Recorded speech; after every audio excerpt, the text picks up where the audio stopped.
dry, trying to get this last little portion to bend. Got it wrapped up in a towel and just putting some boiling water on it. You can kind of see the steam coming off of it a bit. See if we can get this last portion to bend. The rest of it went in pretty good. It bent around that first curve right there, but started cracking here towards the end. So we're gonna see if we can steam it a little bit, about 15 minutes, and see if it'll wanna go around that pretty tight turn there. All right, so it's only been about 10 minutes and it's about 32 degrees out right now, but you can already tell I'm barely putting any pressure on it and it's wanting to bend much easier, no cracking. I mean, I got just one finger on it and it's bending. I was having to put all my weight on it before, so this is definitely wanting to bend a little bit more. I'll probably leave it on there for another 5 minutes or so. Might even put some more boiling water on it, but I mean, that's way easier than it was. So this is definitely working. And it's at freezing or below this morning, so it's still working. Alrighty, so I went ahead and put a little bit more boiling water on it. And I'm just using a stovetop kettle, so it's not a whole lot of water I'm pouring on there.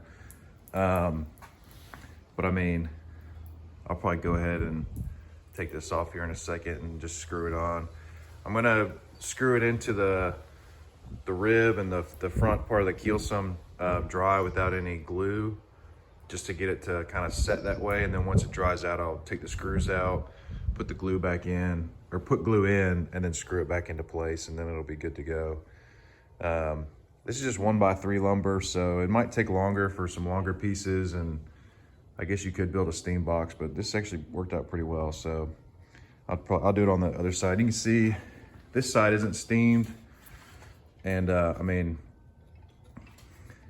it's already bent a little bit this way, but I can't, it's gonna start cracking if I get it too close to the front side. It's kind of getting to that first rib a little bit, but I mean, it'll start, I've heard it crack before, so, but this, I mean, you can see this, even with I mean, it's no problem.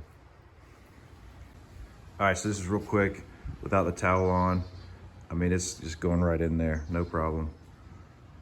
All the way flush up. That was not really flush, but once I put the screw in, it'll get flush, but it's flush at the front.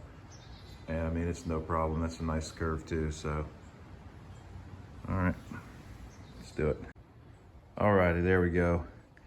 It was actually, took a little bit more work than I thought it was going to, but basically, I was trying to line up the top of this, the chine log first to the top of the rib, and when you screw that in to get it level, there's a twist. There was a twist in mine, so it was very hard to get the chine log to twist down to get level on this side. So what I ended up doing, and I did the same thing on the front, what I ended up doing is taking the top screw out, and it would probably be a lot easier if I had some more clamps and stuff, but basically took the top one out, put the twist in it so it was level at the bottom and the top, and then screwed that in, screwed the bottom in flush.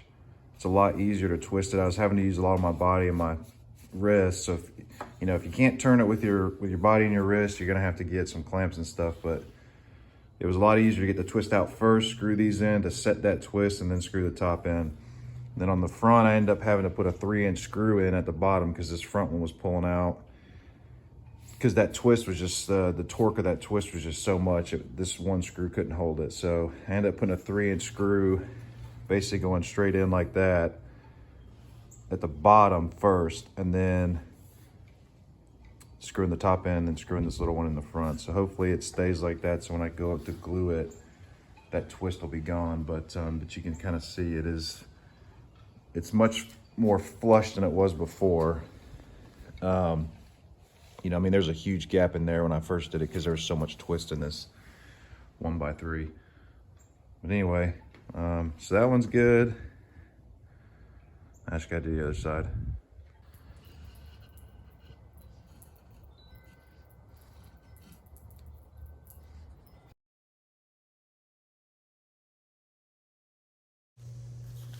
All right, so for this method, I basically just took a 5-gallon boiling kettle, and I attached a tri-clamp attachment to the top with a 1.5-inch barbed hose fitting.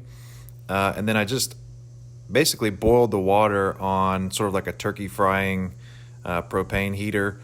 And then I connected that with some heat resistant hose to basically like a plastic bag that I basically made for the keel to sort of help bend the keel a little bit more. It wasn't quite bent as much as I wanted it to be.